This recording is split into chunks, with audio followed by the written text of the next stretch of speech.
Hi all, thought I'd give you an update on where I'm at with the Kursk group build and the Brumbar. Uh, First of all, the Brumbar kit is almost done, and you can see, oops, wait, no you can't, now you can. You can see all the plastic I'm left with. I'm pretty sure if I had just another hull, I could make another Brumbar, or at least a Panzer III or Panzer IV of some sort out of what I've got left. Incredible amount of plastic. Actually plastic wasted. And I'll probably have to start another spares box just for all of that. And as usual, Dragon is just a complete pain with the instructions. The instructions, let's see if I can get it over without knocking stuff loose, tells you to build all the sub-assemblies and then put them together. Now, if you happen to be perfect, that might work for you. Let me get a pointer here. Some of this stuff, of course, let's get in close here, like this little part goes on the back of the castlement, or whatever you want to call it, and then that butts up against, where'd it go? This. So I didn't do it that way.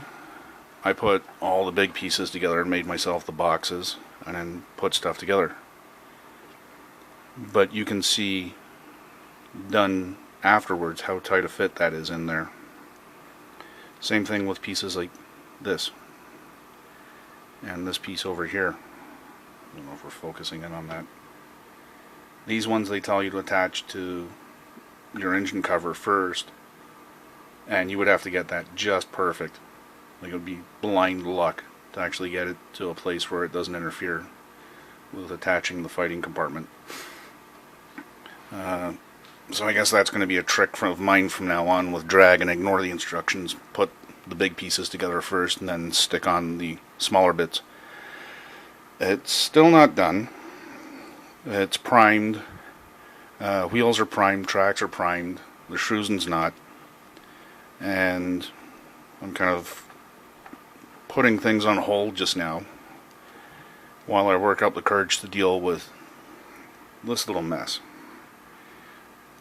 This is supposed to be a cable holder, and I'm trying to convince the cable to shrink down a bit. There we go. I've already annealed it. I'm hoping it takes a little bit of a tighter set than I can get it naturally before I put it in there, because I'm not going to glue it in there and then try and hand paint all this. It's pointless. It can stay as it is, just get the attachments put on there, and hopefully I'll be able to finagle it in there somehow. The other problem I had, I was planning a second figure for the loader's position, but in order to put a second figure in there, the angle the front hatch / gun shield sits at is not all that steep, and you don't get enough room to put in a figure just in there with it at the angle and with the supports running back. Can't find a good picture of that in the instructions.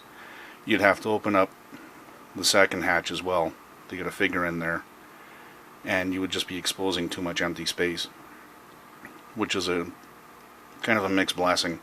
This kit would be great for someone who wants to do a full interior, because, well, this hatch is kind of a write-off the Commander's, but this can all be open.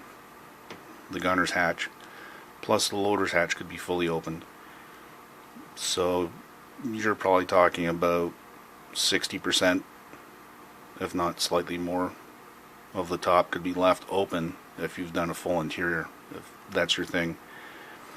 I'm not willing to play around with that much resin and photo etch to get that done.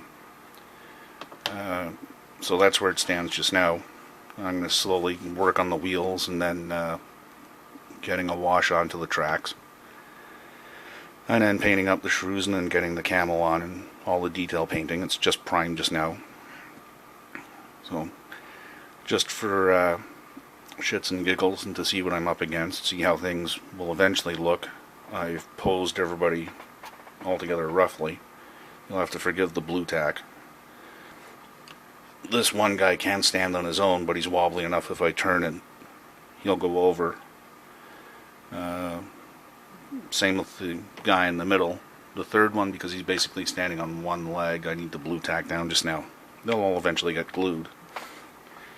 Now, if I move this around and get down, you can kind of see what they're up to, I think. They're peeking around the corner. The Brumbar's waiting to give somebody a really nasty surprise. Because I assume that 150 centimeter or 150 millimeter shell coming at you is really going to wreck your day. And I've also realized I am not good at painting faces. I've sort of given up trying for now. I'll try again in the future. But it's beyond me for right now.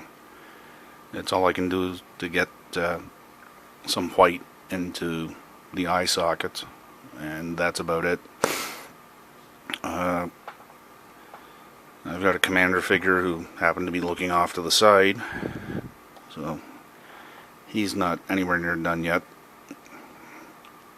but more just to see if his positioning makes sense, which it kind of does. And that's a dragon kit for the figures. The only change I made to them, they're all out of the box, with the exception of one guy. This guy right here walking up. Let's see if I can get him in here.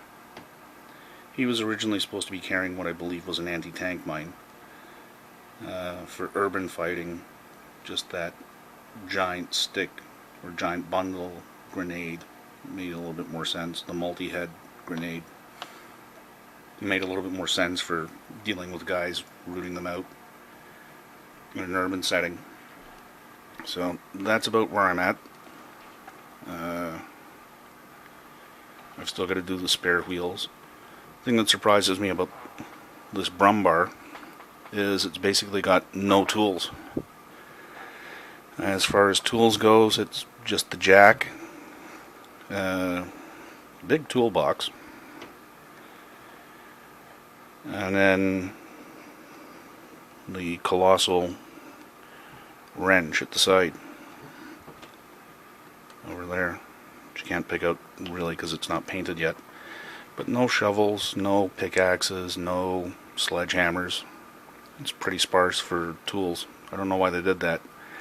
I assume it might be because this was originally designed in response to the Battle of Stalingrad, and it was meant for urban settings, so maybe they figured shovels wouldn't be that good on paved roads and on rubble. Who knows? Or maybe because they were pushed to the front fairly quickly, didn't get a chance to fully equip them. But I don't know. But I'll be adding some stowage to this as well once everything else is done. But that's just my update. That's where I am. If you have any comments, feel free to post them. Same with any suggestions. You can always use some help. The figures are pretty much done. They've been washed with oil and with some ultimate modeling. Which one was it? Light dirt. Which does look light. It gives them a dusty look. One or two especially, it makes it look like...